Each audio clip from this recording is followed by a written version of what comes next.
Alors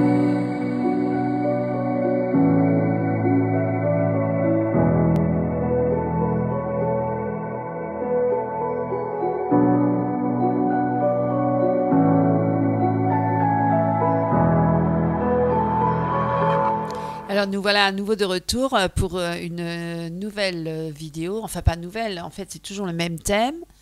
C'est la deuxième partie sur le développement personnel.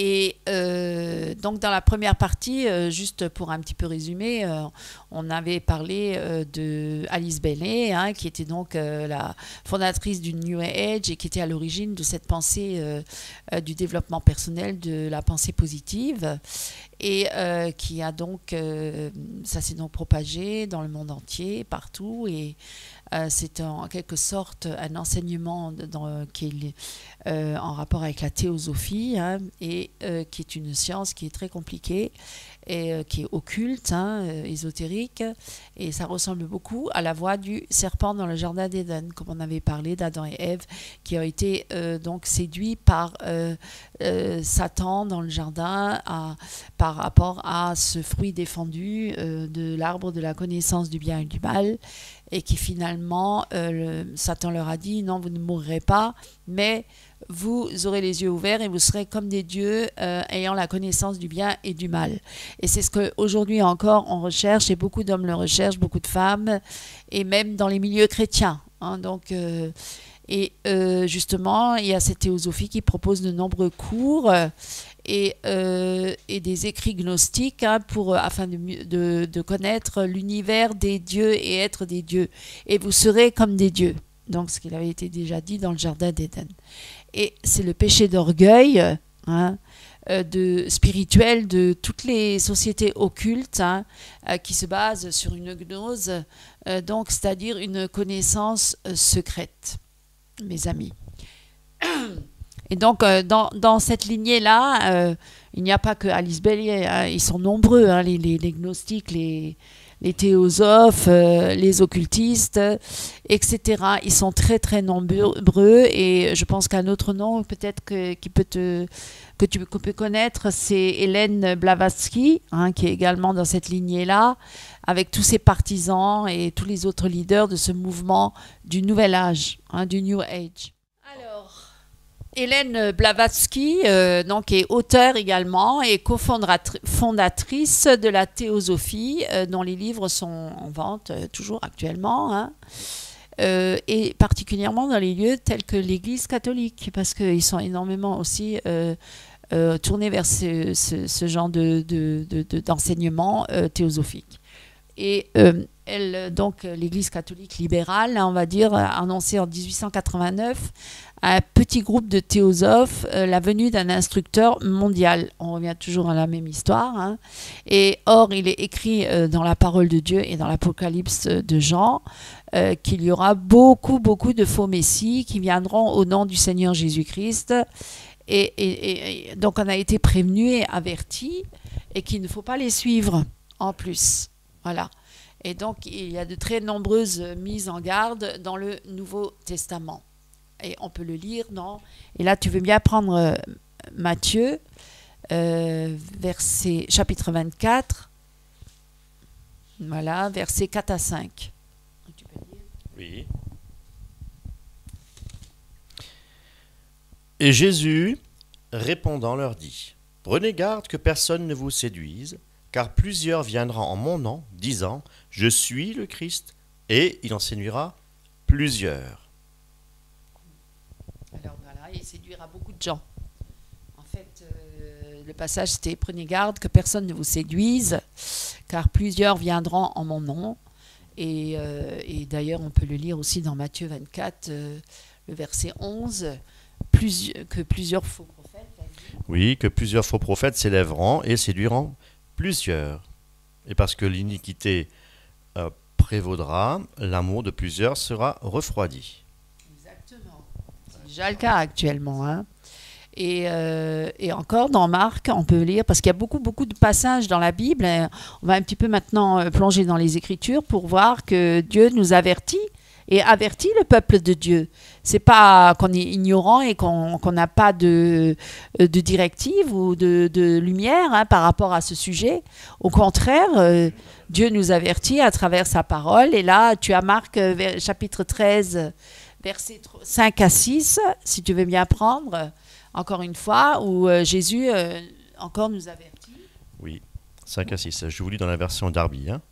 Et Jésus, leur répondant, se mit à dire, « Prenez garde que personne ne vous séduise, car plusieurs viendront en mon nom, disant, « C'est moi », et ils en séduiront plusieurs. » Voilà.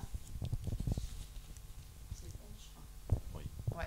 Et donc, vous voyez bien que Dieu nous avertit, avertit son peuple, et qu'il ne faut pas forcément accepter tout comme ça, d'emblée, sans analyser, sans examiner, sans approfondir le sujet et scruter, voilà, et scruter dans les Écritures et par la même occasion, si c'est pas conforme à la parole, si c'est pas conforme au Seigneur, de le rejeter, parce que ça ne vient pas de Dieu, ça vient de l'ennemi. Voilà, parce que le monde entier gît sous le méchant.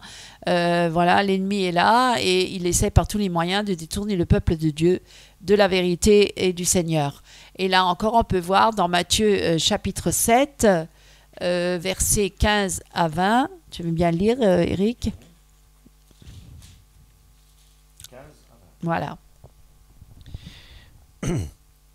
Oh, soyez en garde contre les faux prophètes qui viennent à vous en habit de brebis, mais qui au-dedans sont des loups ravisseurs. Vous les reconnaîtrez à leurs fruits. Cueille-t-on du raisin sur les épines ou des figues sur des charlons ? Ainsi, tout bon arbre produit de bons fruits, mais l'arbre mauvais produit de mauvais fruits. Un bon arbre ne peut pas produire de mauvais fruits, ni un arbre mauvais produire de bons fruits. Tout arbre qui ne produit pas de bons fruits est coupé et jeté au feu. Ainsi, vous les reconnaîtrez à leurs fruits. Alors évidemment, les fruits, c'est peut-être pas tout de suite. Hein. Parfois, les fruits, il faut un certain temps pour qu'ils mûrissent. Et on reconnaît tout arbre à ses fruits. Les fruits ne sont peut-être pas tout de suite là. Et alors, on peut tomber dans ce piège et de croire qu'effectivement, ce sont de vrais serviteurs de Dieu et que finalement, au bout, non, ce sont des loups ravisseurs. Et c'est pour ça qu'il faut être très vigilant. Hein, il faut être vigilant, il faut veiller, il faut prier sans cesse et voir que ce qu'ils enseignent ou ce qu'ils propagent autour d'eux, est-ce que c'est réellement vraiment fidèle à la parole ou ils rajoutent ou ils retranchent des choses et puis ils rajoutent des nouvelles doctrines, hein, des nouveaux concepts, des nouvelles choses. Hein. Beaucoup ont rajouté de nouvelles choses. Par exemple, ceux qui disent qu'il faut aller maintenant sur les tombes pour aller chercher l'onction des défunts prédicateurs de l'époque, des siècles précédents, comme ceux qui sont allés chercher l'onction sur la tombe de Catherine Kuhlman à Bénin et d'autres et bien d'autres et Bill Johnson et tout ça qui sont dans cette mouvance-là pour dire il faut aller chercher cette onction pour avoir la puissance et l'autorité de Dieu pour guérir les malades et chasser les démons et avoir toute cette manifestation surnaturelle. Parce qu'on est beaucoup dans le surnaturel, on est beaucoup dans l'école du surnaturel et justement on mélange un peu tout et on introduit aussi des concepts tels que la pensée positive et le développement personnel. C'est pour ça qu'on en parle, hein, parce que c'est pas qu'à l'extérieur, au dehors, parce que tout à l'heure je vais un petit peu revenir en arrière en parlant de ceux qui le vivent dans la société, mais on le vit aussi au sein de l'Assemblée, au sein des églises. Hein, parce que bon, ça bouge pas assez, il se passe rien. Alors on cherche toujours des nouveautés, on cherche des nouvelles choses pour faire bouger le peuple de Dieu, pour soi-disant avoir l'impression qu'on est vivant, que l'Assemblée est vivante et qu'on avance et qu'on progresse. Mais on n'a pas à avancer ou à progresser dans ce monde-là. Ça n'a rien à voir. On a resté fidèle à la parole de Dieu, à l'opposé du monde et en contre-courant du monde. On ne doit même pas se fier, ne vous fiez pas à ce siècle-ci, mauvais, mais soyez renouvelés dans votre entendement par le Seigneur. Donc on ne doit même pas se fier à ce siècle-ci. Hein? C'est ça. Et tu pourras encore lire dans Actes 20, chapitre 20, versets 29 à 30, encore une fois, où on est averti et très sérieusement, mes amis, écoutez bien la parole de Dieu et tu as trouvé... Ouais. Merci. Versets 29 à 30. Moi je sais qu'après mon départ, il entrera parmi vous des loups redoutables qui n'épargneront pas le troupeau, et il se lèvera d'entre vous-mêmes des hommes qui annonceront des doctrines perverses pour attirer des disciples après eux. Voilà. C'est pourquoi veiller, c'est pourquoi veiller. Parce que c'est ça, en fin de compte. Hein. Jésus les a bien avertis qu'après moi viendra des loups ravisseurs qui viendront déguisés en brebis. Hein, et pour attirer les hommes à eux. Vous voyez, ces gens-là, ils veulent attirer les hommes à eux. Donc, si vous voyez qu'il y a des prophètes des nations ou des docteurs ou qui veulent surtout attirer les hommes à eux dans leur église, déjà pour gagner beaucoup d'argent, avoir beaucoup de dons et d'offrandes, et qui veulent attirer à eux pour séduire, hein, séduire l'assemblée et de croire que ce qu'il dit est la vérité. Voilà, donc c'est très important d'avoir toujours d'être vigilant et de connaître la parole de Dieu. Et on peut encore, on va vraiment aller dans les Écritures parce que Dieu nous avertit. Il y a de nombreux passages dans la Bible qui nous avertit justement de ces faux docteurs, de ces faux prophètes, de ces faux pasteurs, de ces faux chrétiens, hein, ces fausses doctrines, ces hérésies. Tu peux encore prendre dans 1 Timothée chapitre 4, versets 1 à 2, hein, où on lit aussi. Oui. Et l'Esprit dit expressément qu'au dernier temps, quelques-uns apostasieront de la foi, s'attachant à des esprits séducteurs et à des enseignements de démons, disant des mensonges par hypocrisie, ayant leur propre conscience cautérisée, donc marquée au fer rouge, hein, oui, défendant de se marier, et ainsi de suite. Oui. On ne va pas dire la suite, on coupera ça. Voilà, donc par la flétrissure de leur... s'attache à des esprits séducteurs, voilà, parce que c'est toujours très séduisant, hein, ce qu'on propose sur le marché spirituel chrétien, ou parce qu'il y a énormément d'ouvrages. Franchement, il y a tellement d'hommes et de femmes qui écrivent des livres, mais en disant qu'ils sont inspirés par Dieu, mais après, et c'est très dangereux, parce que peut-être dans ces ouvrages, ils peuvent rajouter des pensées qui sont les leurs ou les pensées de l'ennemi. Et puis voilà, on écrit un livre et encore un autre livre, et puis j'ai eu cette vision et j'ai eu cette prophétie, parce qu'il y a énormément de chrétiens de nos jours qui ont plein de visions, qui ont plein de prophéties. Dieu leur a parlé, Dieu leur a montré, et voilà, et ça crée des mouvements, ça crée des organisations, etc. Même au niveau mondial, ils ouvrent beaucoup d'écoles bibliques, du surnaturel, des maisons de prière, etc. Prier jour et nuit, 7 jours sur 7, sans interruption, pour faire soi-disant régner dans ce monde et impacter le monde, toutes les sphères de la société, le dominionnisme, tout ça, c'est des fausses doctrines, mes amis, en dehors de la pensée positive et tout ça, le développement personnel. Il y a aussi le dominionnisme, le Kingdom Now, régner maintenant déjà sur la terre, et tout ça, c'est complètement anti-biblique. Donc c'est très important, mes amis, vraiment, mes frères et sœurs, de vraiment scruter les Écritures comme les chrétiens de Béret, et de vous attacher pleinement et fermement à la parole de Dieu, à Jésus-Christ, évidemment. Voilà, c'est très très important, parce que c'est des doctrines de démons, et en fait c'est pour nous détourner de Dieu, c'est pour nous égarer, hein. Et Dieu permet parfois d'envoyer un esprit d'égarement, hein, pour ceux qui veulent justement, qui n'ont pas l'amour de la vérité. Parfois il permet, on dit oui, mais pourquoi tu permets tout ça, Seigneur? Et pourquoi il y a tellement de faux docteurs et de faux pasteurs et qui sont là depuis des années et qui vivent très bien et aisément et dans le luxe et dans la richesse totale, et qui sont là et qui ont de nombreux adeptes et de nombreux chrétiens les suivent? Pourquoi tu laisses faire, Seigneur? Bah oui, pourquoi tu laisses faire, Seigneur? Parce que tout simplement, Dieu donne un esprit d'égarement à ceux qui, justement, n'ont pas l'amour de la vérité. Oui, oui, effectivement. En fait, je voulais simplement dire, ils sont conduits par leur propre convoitise. Ouais. Ils ne sont pas conduits par le Saint-Esprit. Voilà. Tout à fait. Alors, on peut aussi encore lire dans 2 Pierre, chapitre 2, versets 1 à 3. Hein, pareil, toujours la même chose. Et là, on voit bien. Et pourquoi est-ce qu'ils trafiqueront de vous? Eh bien, par cupidité, par l'amour de l'argent. Parce que derrière tout ça se cache toujours l'intérêt, c'est l'argent. C'est l'argent. C'est de chercher à s'enrichir. Voilà, avant tout.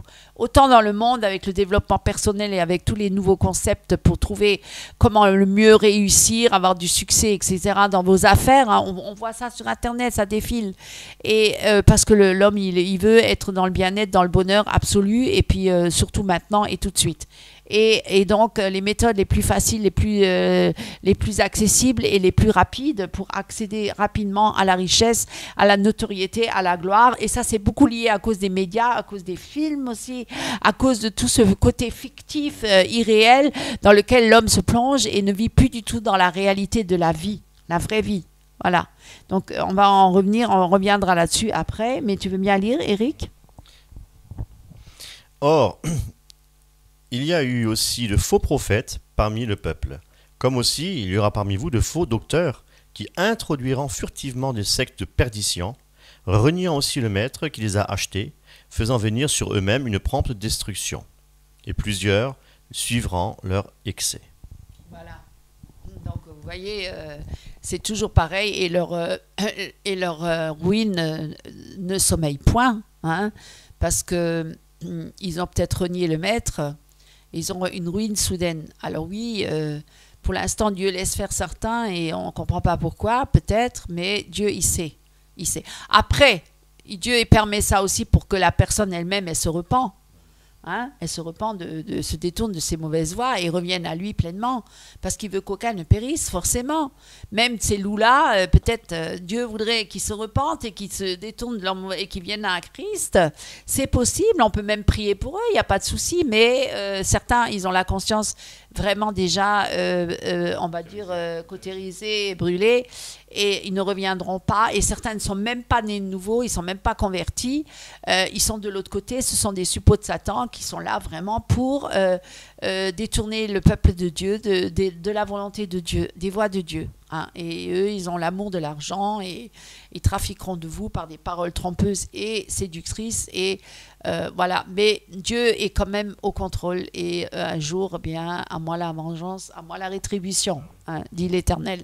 Et on peut encore lire dans 1 Jean, tu peux bien prendre 1 Jean. Là, on plonge un peu dans les Écritures et ensuite on va revenir un petit peu sur le développement personnel. Mais c'était juste pour dire que quand même, le but, c'est quand même de rester fidèle à la parole et de comprendre que Dieu nous avertit son peuple. On n'est pas sans ressources. Hein? On n'est pas sans ressources. Donc, 1 Jean, chapitre 2, verset 18. Petits enfants, c'est la dernière heure. Et comme vous avez entendu que l'Antéchrist vient, maintenant aussi il y a plusieurs antichrists. Par quoi nous savons que c'est la dernière heure. Voilà. Vous voyez, on est prévenus, on est avertis. Hein, petits enfants, c'est nous, c'est le peuple de Dieu, voilà, qu'il y aura un antéchrist qui va venir et qui est déjà là, prêt à venir, à se montrer bientôt peut-être, je ne sais pas. Je ne connais pas la date, mais Dieu le sait. Et il y avait déjà eu plusieurs antéchrists, oui, effectivement. Oui, bien sûr, il y en a toujours eu, hein, Néron, hein, qui était un gros persécuteur, et bien d'autres, hein, Trajan, oui, les empereurs, et puis il y en a toujours eu. Il y a eu, il n'y a pas longtemps, la Deuxième Guerre mondiale, Hitler, hein, qui détestait les Juifs, et puis bon, c'est aussi une sorte d'antéchrist, voilà. Et donc, vous voyez, on est toujours prévenu, on est averti par la parole de Dieu, et on peut encore lire, tu peux encore prendre dans 1 Jean, chapitre 4, versets 1 à 3. Hein. Oui. Bien-aimés, ne croyez pas tout esprit, mais éprouvez les esprits pour voir s'ils sont de Dieu. Car beaucoup de faux prophètes sont sortis dans le monde. Par ceci, vous connaîtrez l'esprit de Dieu. Tout esprit qui confesse Jésus-Christ est venu en chair est de Dieu. Voilà. Donc là, on voit que finalement, Dieu nous dit éprouvez les esprits. Donc ça veut dire qu'il ne faut pas accepter forcément quelqu'un qui vient à vous, ou qui est dans une assemblée, ou qui est sur l'estrade en train de prêcher. Parce qu'il est séduisant, parce qu'il est beau, parce qu'elle est belle, parce qu'elle a un beau sourire, parce qu'elle a un beau charisme, parce qu'elle apporte une belle prestance, une belle prestation, une belle louange, qu'il faut forcément croire que cette personne, elle vient de Dieu. Hein, c'est ça qui est important. Et donc, éprouver les esprits. Et puis, on reconnaît un arbre à ses fruits. Il faut aussi voir la vie de tous les jours. On ne le voit pas, mais il faut voir le quotidien du quotidien. Alors, on peut poser un masque devant les hommes, mais après, au quotidien, à la maison, certains déposent leur masque et on ne voit pas du tout la même personne. Hein. Elle est complètement à l'opposé de ce qu'elle a représenté devant le public. Vous voyez, c'est trompeur. Ben, c'est un peu comme les comédiens, comme les acteurs. Hein. Ils jouent un film, ils sont dans un personnage et ils sont très beaux, magnifiques et tout. Et puis finalement, dans la réalité du quotidien, dans la vie, ils ont plein de problèmes, comme tout un chacun. Et parfois, ils ont des très mauvais caractères. Hein, et certains vivent dans le péché, dans l'extrême. Et oui, les pharisiens, c'était pareil, hypocrites. Hein, Jésus les a traités d'hypocrites, race de vipères. Hein. Vous paraissez beau de l'extérieur, sépulcre blanchi, mais à l'intérieur, vous êtes plein d'ossements et de rapines et de toutes sortes de mauvaises choses et d'impureté et de saleté et de souillure. Donc, vous voyez, c'est pas l'extérieur de la coupe qu'il faut nettoyer, il faut aussi nettoyer l'intérieur de la coupe. Et c'est ça qui est important, mes amis. Est-ce que je suis vraiment, est-ce que Dieu m'a agréé? Est-ce que je suis vraiment dans la volonté de Dieu? Parce que oui, celui qui veut chercher à plaire aux hommes, il va montrer des belles apparences. Il va dire des belles paroles pour la démangeaison des oreilles, pour ce que les gens ont envie d'entendre. Évidemment. Alors ils courent tous après les faux prophètes. Parce qu'ils ont envie d'écouter des bonnes choses. Ils n'ont pas envie d'écouter « Repentez-vous de vos péchés, vous détournez-vous de vos mauvaises voies ». Ils préféraient mieux entendre comme le développement personnel. Vous êtes une bonne personne. Aimez-vous et vous aimerez votre prochain. Où c'est que c'est écrit qu'il faut s'aimer? Au contraire, il est dit « Renonce à ta vie, meurs à toi-même ». Alors, aime-toi à toi-même pour aimer l'autre. Non, aime Dieu plus que tout. Aime Dieu avant tout. Hein, et ton prochain comme toi-même. Oui, ce que tu dis est vrai. On ne peut pas aimer son prochain si au préalable nous n'avons pas une relation avec Dieu et si nous n'avons pas l'amour de Dieu en nous. Hein, parce que au lieu de courir derrière les miracles et les guérisons, il vaudrait mieux chercher ce qui est bien au-delà et louable, à savoir rechercher l'amour. Voilà. Donc, voilà. L'amour, tout le monde parle d'amour. L'amour agapé, l'amour de Dieu. Hein. Voilà, chercher l'amour de Dieu, c'est chercher à lui obéir et à le chercher. Parce que tout le monde parle d'amour. Hein, et on peut encore dire, tu as 2 Jean, chapitre 1, lis la parole, c'est très important. C'est très important la parole. C'est notre nourriture quotidienne. C'est le pain vivant qui est descendu du ciel, c'est Jésus-Christ. Celui qui a faim et soif n'aura plus jamais ni faim ni soif, car moi je donne la vie en abondance. La parole de Dieu, c'est le pain vivant. Donc 2 Jean, chapitre 1, verset 7. Un chapitre. Car plusieurs séducteurs sont sortis dans le monde, ceux qui ne confessent pas Jésus-Christ venu en chair. Celui-là est le séducteur et l'antéchrist. Voilà. Prenez garde à vous-même afin que nous ne perdions pas ce que nous avons opéré. Et encore, tu peux lire dans Jude, chapitre 1, verset 4. Tu lis que le verset 4. Oui. Alors, une fois enseigné aux saints, car certains hommes se sont glissés parmi les fidèles. Oui, inscrits jadis à l'avance pour ce jugement. Des impies qui changent la grâce de notre Dieu en dissolution et qui renient notre seul Maître et Seigneur Jésus-Christ. Voilà. Donc, vous voyez, ils se sont glissés parmi nous. Donc, c'est important, des loups ravisseurs qui sont déguisés en brebis. Donc, c'est important d'être quand même vigilant et de ne pas croire tout à chacun sans discernement et sans éprouver les esprits. C'est important, mes amis. C'est pas une question de manque d'amour. Hein. J'accepte tout le monde, j'ouvre mon cœur à tout le monde et j'accepte tout le monde. Mais les chrétiens sont tellement naïfs. Ils sont parfois plus naïfs que les païens dehors dans le monde. C'est vrai. Il y a une telle naïveté dans le cœur du chrétien. Il croit que tout le monde, il est beau, il est gentil. Il ne faut pas juger. Alors, on vient toujours avec les mêmes arguments. Il ne faut pas juger, il ne faut pas juger. Mais ce n'est pas une question de juger l'homme pour le juger, pour le détruire. Ce n'est pas la question, mais c'est la question, qu'est-ce qui m'apporte comme message? Est-ce que ce message, il est conforme à la parole de Dieu? C'est ça qui est important. C'est pas parce que maintenant on a une tendance, dès qu'on commence à nommer quelqu'un ou à dénoncer quelqu'un, oh là là, t'as pas d'amour. Mais non, mais arrêtez avec ça. Ça, c'est aussi l'ennemi qui vient derrière. Pour dire, ouais, t'as pas d'amour, tu juges tout le monde. Non, mais c'est pas une question de juger tout le monde. C'est pas une question de juger l'homme ou la femme. C'est pas dans le sens de la destruction. Au contraire, c'est même à la limite pour qu'elle se repente. Et donc, on peut encore dire justement de ces hommes et de ces femmes qui viennent là comme des loups déguisés en brebis. Dans Romains, tu peux lire dans Romains chapitre 16, versets 17 à 18, où on peut encore dire qu'on doit prendre garde, hein, on doit vraiment être vigilant par rapport à ces personnes-là. Romains 16, 17, 18. Or, je vous exhorte, frères, à avoir l'œil sur ceux qui causent les divisions et les occasions de chute, par des choses qui ne sont pas selon la doctrine que vous avez apprises, et éloignez-vous d'eux. Voilà, donc c'est pareil. On doit s'éloigner d'eux, on ne doit pas se laisser, le filet qui est tendu sous nos pieds, on ne doit pas tomber dans ce piège. Hein? Voilà. Et encore, tu peux encore lire, je te fais un peu travailler, après je te laisse tranquille parce que je vais continuer sur le thème du développement personnel. Là, c'est juste une petite parenthèse pour nous plonger dans les Écritures, parce que c'est très important. Alors, on peut lire dans 2 Corinthiens chapitre 11, versets 13 à 15, encore un avertissement, encore pour que le peuple de Dieu ne soit pas naïf, hein, et comprenne bien qu'il faut analyser la personne qui est devant vous, qu'est-ce qu'elle vous dit, qu'est-ce qu'elle fait. Alors, car de tels hommes sont de faux apôtres, des ouvriers trompeurs se déguisant en apôtres de Christ. Et ce n'est pas étonnant car Satan lui-même se transforme en ange de lumière. Ce n'est donc pas chose étrange si ces ministres aussi se transforment en ministres de justice, duquel la fin sera leurs œuvres. Voilà.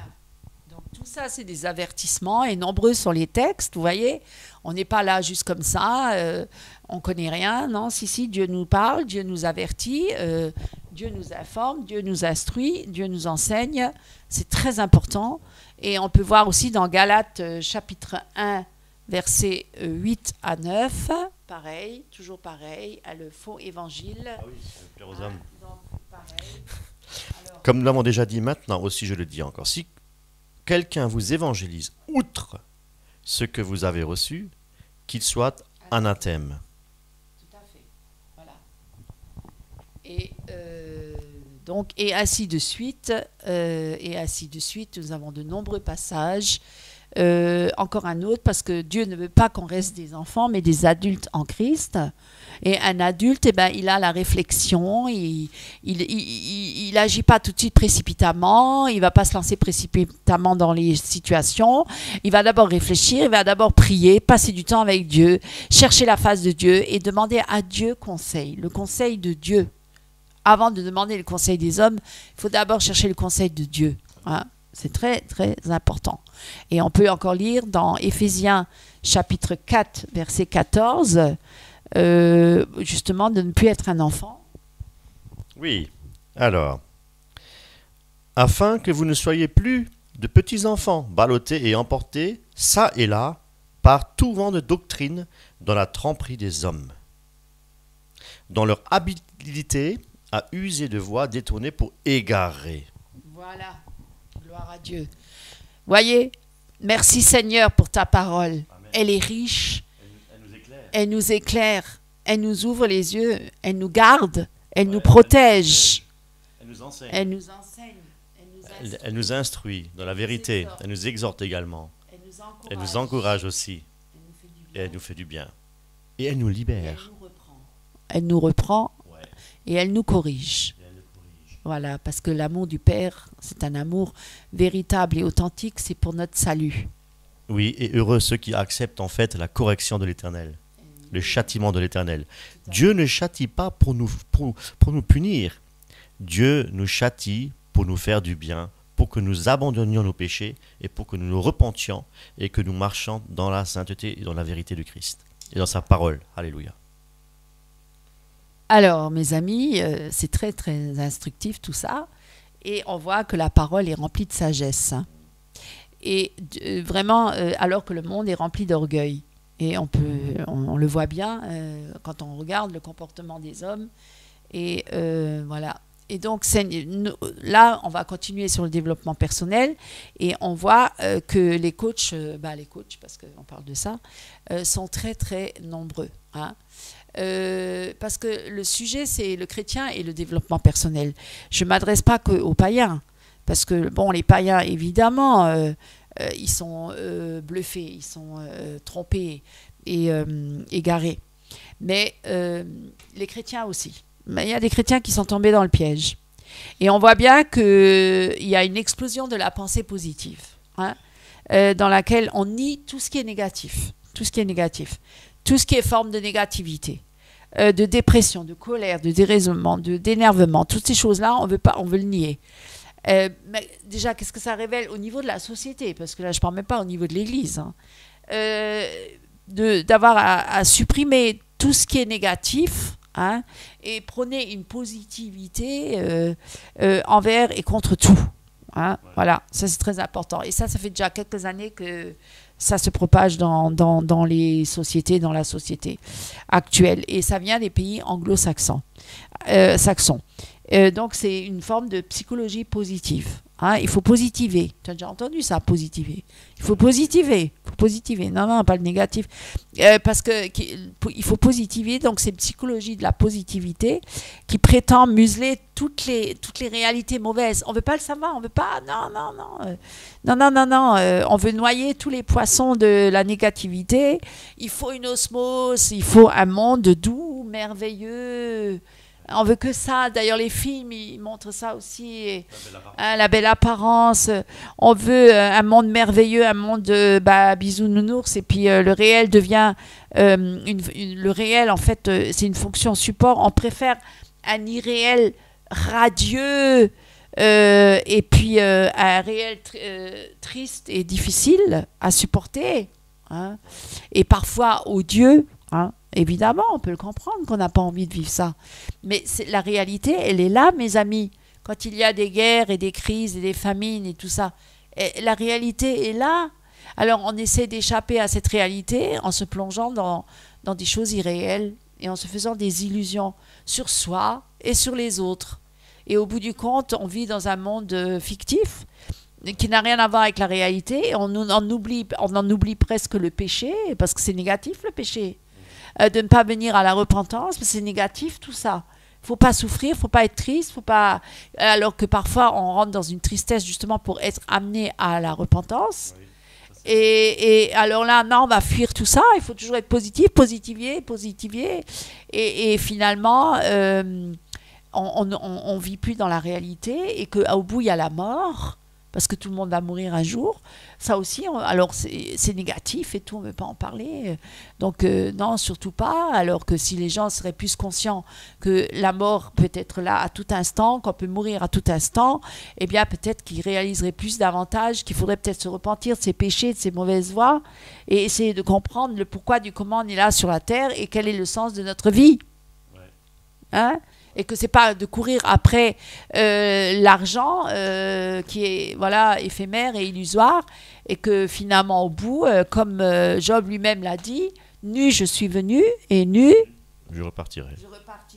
Tu n'apporteras rien avec toi. Oh oui, c'est vrai. Que ton âme, et de comparaître devant Dieu ensuite.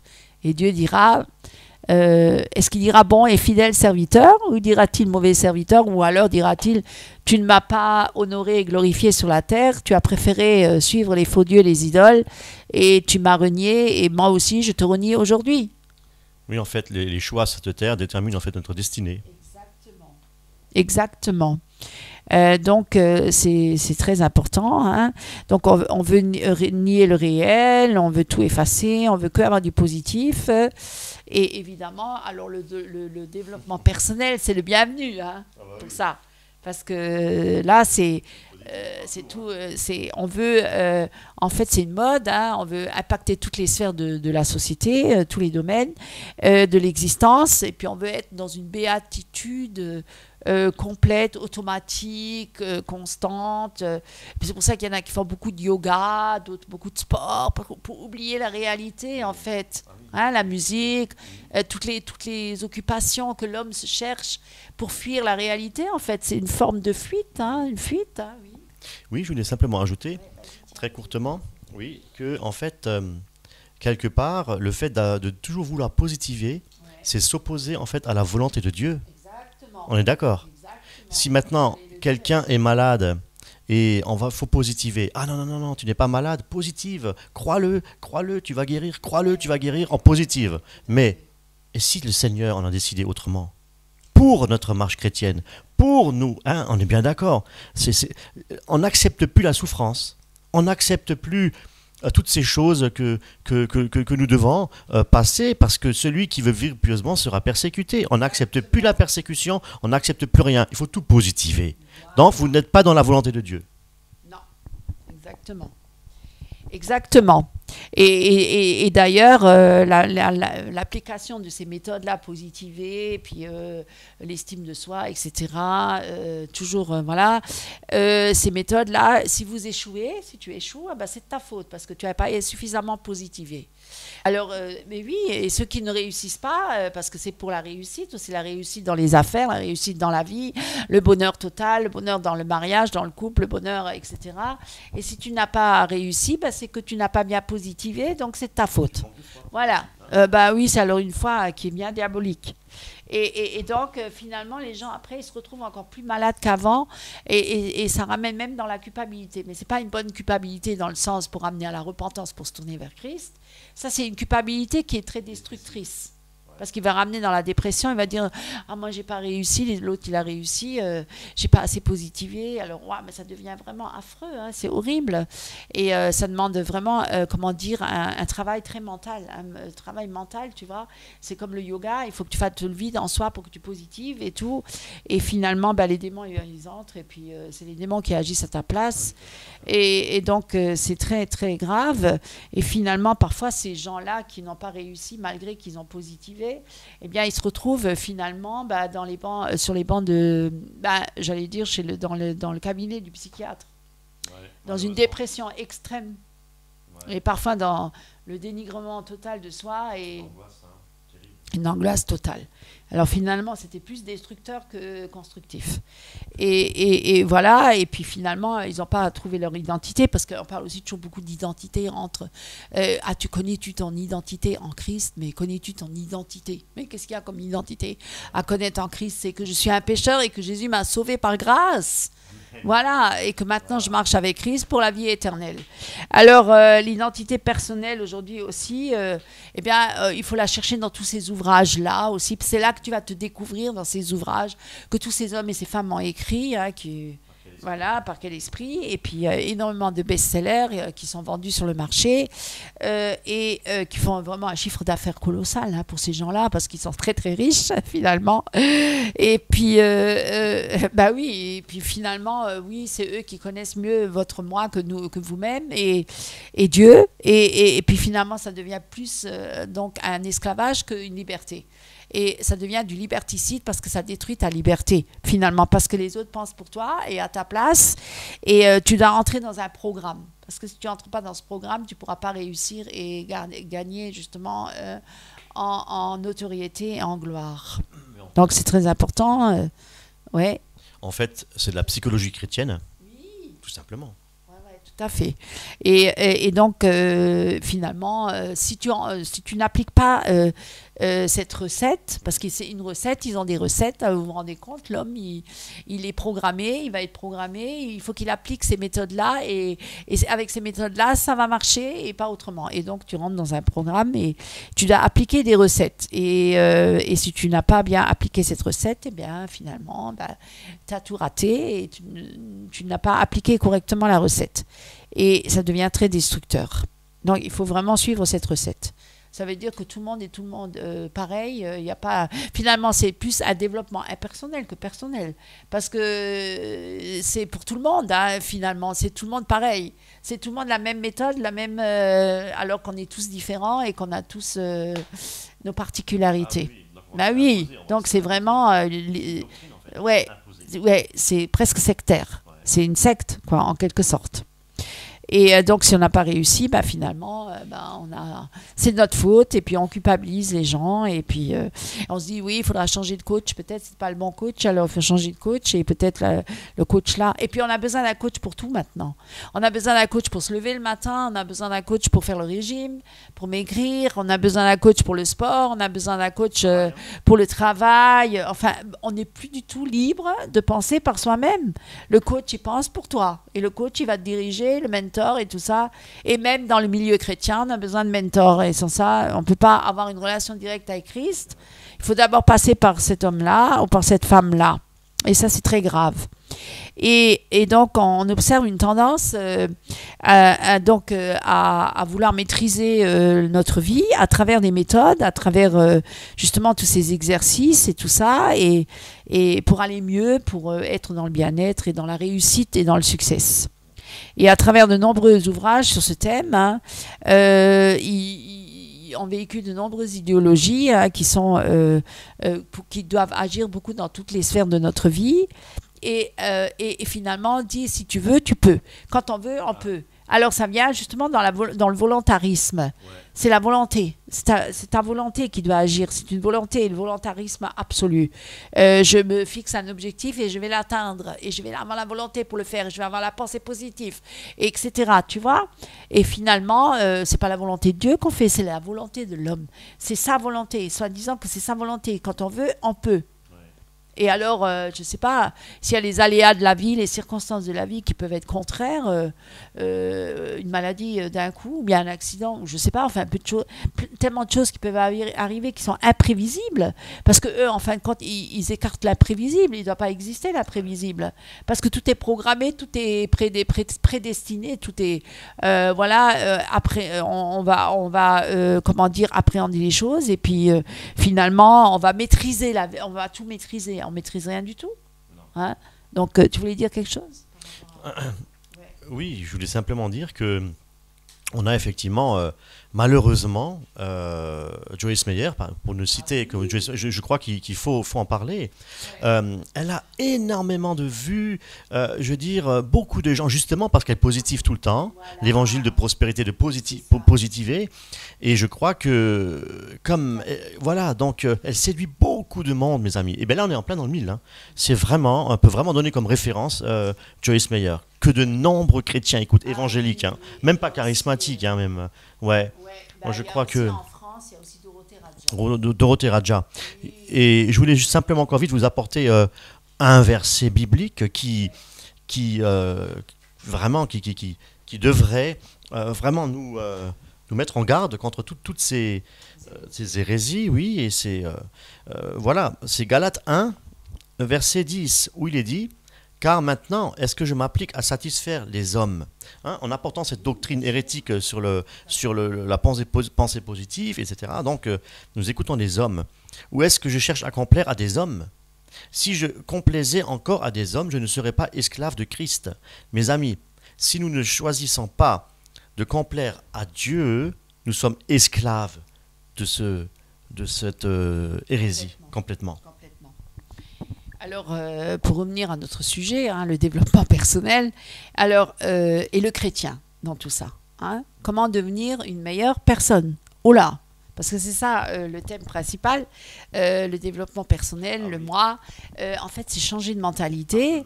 Parce que là, on sait bien que maintenant, le développement personnel, cette notion-là, c'est une tendance très actuelle de nos jours, hein.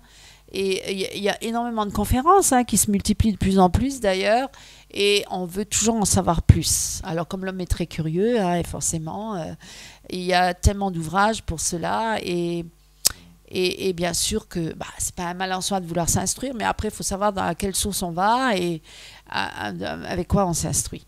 Mais il faut donc être très prudent. Et parce qu'il y a beaucoup de dérives. Et d'ailleurs, Dieu nous avertit aussi là-dessus, et tu peux le dire dans 1 Thessaloniciens, chapitre 5, verset 21, hein, où justement on dit... Oui, où on dit, effectivement, ne méprisez pas les prophéties, mais éprouvez toutes choses, retenez ce qui est bon, et abstenez-vous de toute forme de mal. examinez toutes choses et retenez ce qui est bon. Alors, est-ce que c'est forcément bon pour moi? Alors moi, mes amis, moi, ce que je vous conseille, c'est de consulter l'Éternel, hein, de prier, de passer du temps avec Dieu et pas consulter mon voisin ou mon frère en Christ ou tout ça, mais de chercher la volonté de Dieu et de dire, Seigneur, est-ce que c'est bon pour moi? Est-ce que c'est dans ta volonté? C'est tout simple, voilà. Et donc, parce que là, on dit, oui, tu vas devenir une meilleure personne. Hein, mais une meilleure personne, c'est pas forcément un bon chrétien, c'est pas forcément un meilleur chrétien, hein, ou encore un meilleur disciple, parce que qu'est-ce que ça a à voir avec ça? Le développement personnel qui a pour but de faire de vous une meilleure personne. Bien souvent et subtilement, hélas, au détriment de quoi? De votre vie spirituelle. Parce qu'on a tellement de choses à faire. Hein, et puis bon, tout amène à ramener à soi. Parce que ce concept, c'est tout ramène à soi. Hein, détourner les regards du Créateur. On ne regarde plus à Jésus, on ne regarde plus à Dieu. Et on fixe le regard sur l'homme. Voilà, c'est ce que j'ai dit tout à l'heure déjà, on se centre sur l'homme. Et ça devient vraiment une tendance très populaire parmi les chrétiens aussi. Et d'ailleurs, on le voit même sur Internet, on regarde les vidéos, on regarde l'homme. Même moi, parfois, j'étais tentée, je vous le dis franchement, même séduite par certains chantres ou voilà, certains prédicateurs. Waouh, on regarde l'homme, on ne regarde pas Christ, on regarde l'homme. Waouh, ce qu'il dit et tout. Et c'est vrai que les one-man shows, là où les hommes ils se baladent tout seuls sur l'estrade devant des milliers de gens, hein, dans les grandes méga-churches, surtout en Amérique, comme tu dis, Joyce Meyer, elle est toute seule sur l'estrade et tout le monde est là. Il y a je sais pas combien de monde, c'est une très grande église, hein, de spectateurs en dehors, voilà, en dehors de ceux qui sont dans l'église, dans l'assemblée, dans la méga-church et du studio et ceux qui les écoutent. Et dans le monde entier, elle est écoutée, vraiment. Ils sont fervents, ils courent après Joyce Meyer ou d'autres, Béline ou d'autres, hein, et aussi Joel Osteen, etc. Et donc, ils écoutent leurs prédications et c'est toujours, oui, comme tu dis, Joyce Meyer dans la pensée positive. Elle raconte toujours des anecdotes de sa vie et puis c'est très alléchant, effectivement, ça paraît si beau et le quotidien de cette personne qui raconte des histoires et qui finalement positive tout et les gens sont là, ils écoutent et ils appliquent la méthode, ils appliquent ce qu'elle dit. C'est ça qui est malheureux. Et eux-mêmes, ils ne cherchent pas le Créateur, ils ne cherchent pas la volonté de Dieu. Ils se fixent sur les hommes. Ils se confient dans l'homme. Et c'est un phénomène de mode, hein, mais c'est très actuel tout ça. Même pour la musique, hein, je veux dire, on regarde beaucoup tous les chants, tous ces gens qui chantent et qui font des louanges, des grandes louanges, tout le monde copie sur tout le monde veut faire les mêmes louanges, on fait ces mêmes louanges dans le monde entier, dans toutes les églises, c'est les mêmes louanges partout, voilà, ça devient une uniformité, il y a plus de oui, la créativité, elle se fait que dans ces écoles-là, parce qu'il faut aller dans ces écoles-là pour être inspiré et voilà, créatif, parce que là-bas ils sont formés comme leadership et puis comme prédicateur, comme chantre, etc. Il faut que tu ailles dans une école spécialisée. Donc tu peux pas comme ça venir et chanter un chant tout simple et libre dans l'esprit. On est tout de suite recalé parce qu'on n'est pas dans le rythme, on n'a pas la voix. Enfin bref, c'est très grave, mes amis, c'est très très grave. Et parce qu'il faut être dans comment dire, dans l'excellence. Il faut être dans l'excellence, il faut être parfait. Il faut surtout pas une fausse note, surtout pas une voix qui dérive. Bref, il faut que ce soit parfait. Alors, et tout ça, c'est une mode de nos jours. Et puis, on use toute sa force, toute son énergie là-dedans, toute la puissance là pour devenir vraiment ce que l'homme veut vraiment devenir. En fait, son objectif, c'est de devenir ce qu'il a. Entre dans comment réalise tes rêves. T'as déjà entendu? Oui, des chrétiens, mes amis.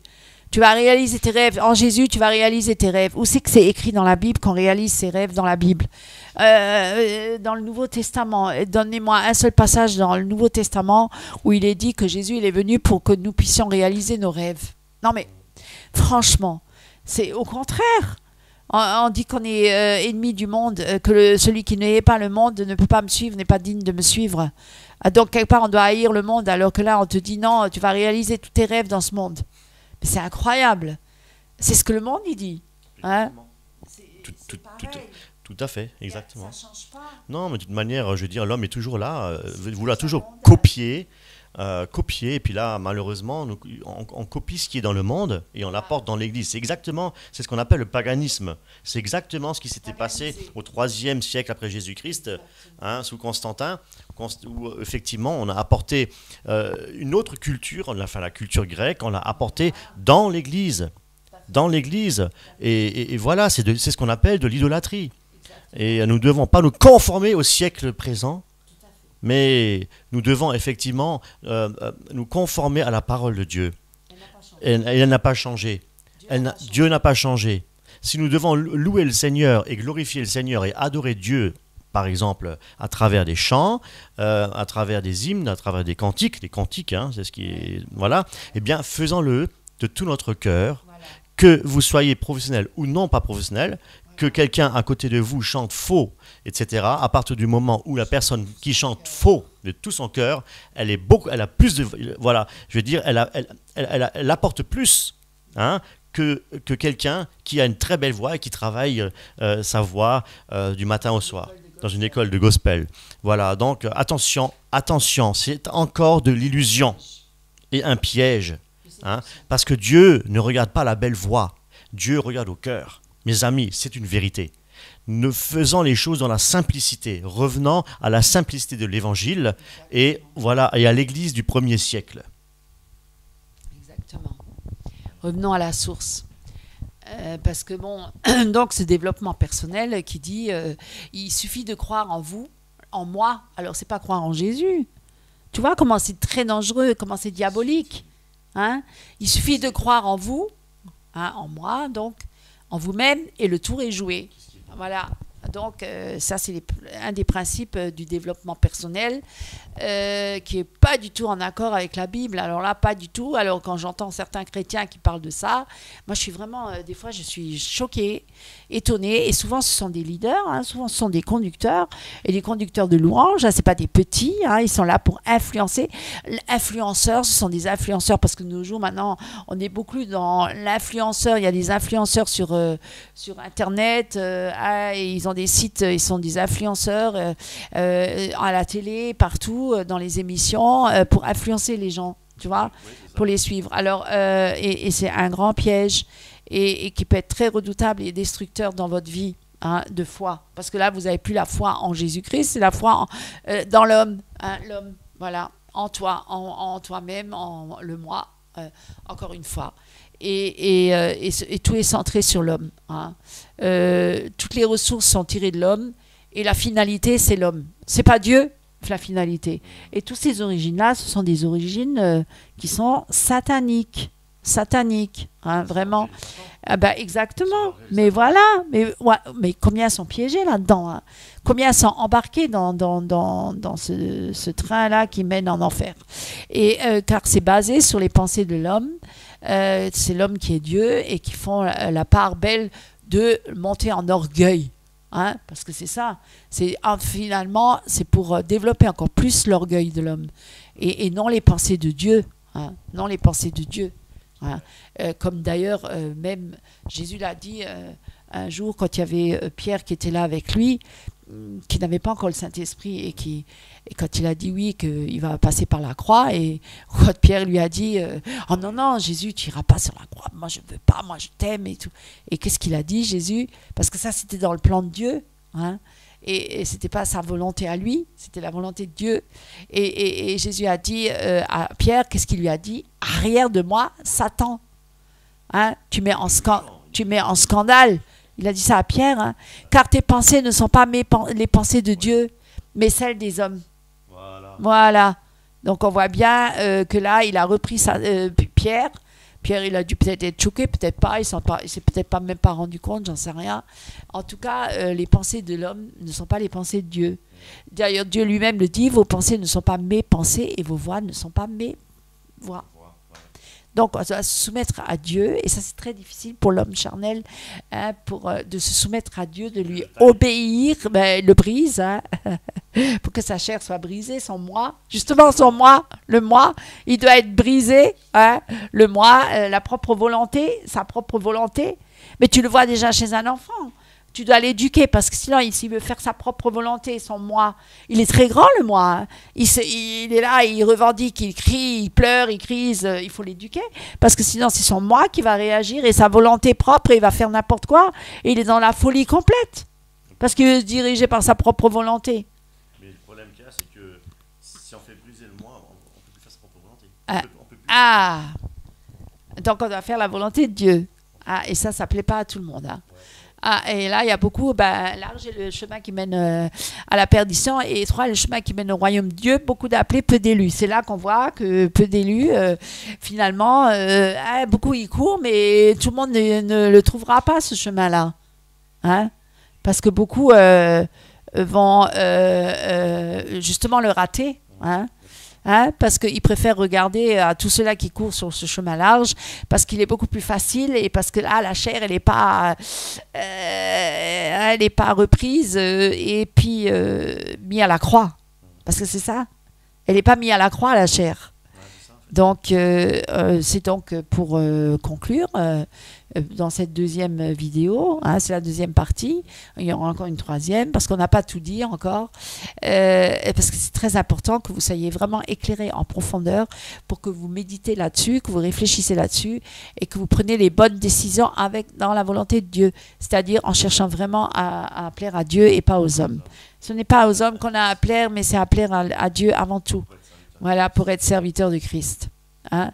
Parce que combien sont tombés dans ce piège tendu par Satan pour perdre les hommes et les détourner de Dieu, hein? Combien ont été des instigateurs pour détourner les hommes de Dieu, parce que si vous voulez être un leader, si vous voulez, comme soi-disant, être un conducteur dans le royaume de Dieu, eh bien, il faut avant tout être soumis à Dieu et pas à votre chair, hein? Parce que la chair, elle est contraire à Dieu. Il y a inimitié entre la chair et Dieu, et l'esprit. Hein? Donc, oui. En conclusion, et pour servir la chair, quand on sert la chair, effectivement, c'est ce qu'on appelle l'iniquité. Or, dans la parole de Dieu, il est écrit clairement, Seigneur, n'avons-nous pas chassé les démons, n'avons-nous pas, en ton nom, prophétisé? Jésus leur répond clairement, je ne vous connais pas, vous qui commettez l'iniquité. Voilà. Et sur ces paroles de sagesse, pour la troisième partie, à bientôt. Soyez bénis.